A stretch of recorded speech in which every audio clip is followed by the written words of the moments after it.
दिनै दोलै नोगोरै जोंनि 14 चिरां दुवारनि रायजोफ्रा ओंखारबोदों आरो जोंखौ समर्थन खालामदों आरो जोंनि मोनसे समनि ब्लकनि प्रेसिडेन्ट बिदाव मुसाहारि बिथां दङ जोंना थाइखाजरा ओनसोलनि बुद्धिजीबी दिनेन नार्जारि सार दङ जोङो ज' फैनानै 14 चिरां दुवारनि जेनाखि इन्डिपेन्डेन्ट उदां बिजाथि जोङो गथायफैबाय आरो दिनैनि जेनाखि बे उदां बिजाथि गथायनाय बेवहाय रायजो राजाफ्रा लोब लोब फैनानै दिनै जोंखौ समर्थन खालामदों मानो खालामदों नोंथांमोना कुइसन खालामनो हागौ मानो होनोबा जोङो थांनाय बोसोरफोराव रायजो राजाफोरजों गसंथाबोदों बिथांमोननि अभाब अभियोगाव जोङो गसंथाबोदों सोरनोबा जुदि बेमारि जानायाव मेगन नुवाखैबा जों मेगन नुहोदों सोरबा जुदि माइ गायनो दुब्लि बारियाव दै गैयाबा जों बान्दो थेनानै होदों आरो रायजो राजा बिथांमोननो बेखौनो नांगौ मानो होनोबा जोंनि रायजो राजा बिथांमोनहा माइ गायनानै जायो बांसिनानो दा बिथांमोनजों जों गसंथागोन आरो जों गसंथाबोदों आरो बिनि थाखायनो दिनै बिथांमोनाबो जोंजों गसंथादों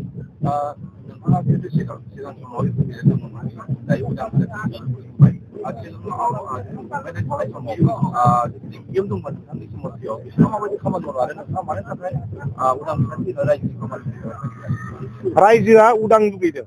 गिदिर गिदिर नेता जाय बिथांमोना गावखौनो राजा बायदि सानो WhatsApp कल हरबाबो हरफिना मेसेज हरबाबो हरफिना बेफोरनिफ्राय उदां लुगैदों रायजो राजा बिथांमोनहा मानो होनोबा बिथांमोना गावनि साननायखौसो रायजो राजाफोरनि सायाव इम्पजिशन खालामनो नागिरो दा बिथांमोनहा लुगैदों उदां बिजाथि नांगौ जायनि सायावनाखि रावबो राजाफोरनि रावबो गिदिर गिदिर नेताफोरनि नारसिननाय थाया उदां भाबै रायजो राजानि गांनाय उखैनायखौ सुफुंनो हायो दिनैनि दिनाव जोङो दा नुनो मोनबाय गोबां बेवहाय नोंथांखौ जोंहा लोब लोब मदद होनो फैबाय उननि समाव भट थुनाय समाव नोंथांखौहाय मदद होनो थाखाय मा खावलायगोन रायजो राजाफोर बेनोल' जिहेथु रायजो राजा बिथांमोनजों जों गसंथादों थिग बेबायदिनो दिनैबो बिथांमोनहा लोब लोब फैनानै जोंजों गसंथाफैदों दा बेबायदिनो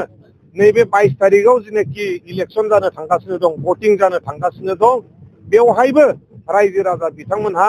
लोब लोब फैनानै जोंनि जेनाखि सबि ओंखारगोन बे सबियाव भट होगोन होननानै जोङो आं मिजिंथिदों आरो आङो बेखौनो बिथांमोननो बुंबावदों जोङो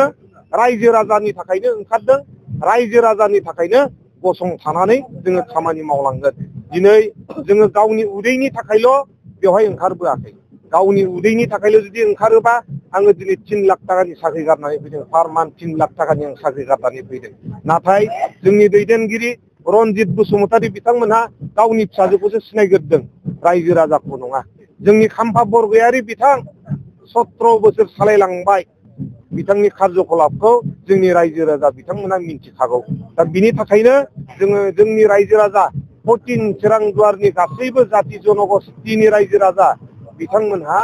उदां लुगैदों आरो उदां बिजाथिखौनो लुगैदों खाम्फा बरगयारी बिथाङा 17 बोसोरावनो जेबो मावनो हायाखैबा UPPL आव थानानै बे 5 बोसोर फैबा मालाय मा मावनो जोंथ' ओरैनोबो गावनि न'खरनि थाखा फैसा जा एसे दङ बेखौ गारनानैबाबो 100 जननिबो बारा जोङो मेगन अपारेशन खालामनानै होबाय 200 थानिबो बारा जोङो बान्दो लामा बानायनानै होबाय दा जोङो पावार थायोबाथ' आरो अनेक किसु जोङो मावनो हायो दा बिनि थाखायनो रायजो राजा बिथांमोना जोंखौनो लुबैथारदों दुलाराय बर' फरायसा आफादा राजखान्थिजों लोब्बा गैया होननानै बुंबाय थायो नाथायहाय मोनसे खोथा दुलाराय बर' फरायसा आफादनि गाहाय नेहाथारि रनजित बसुमतारीया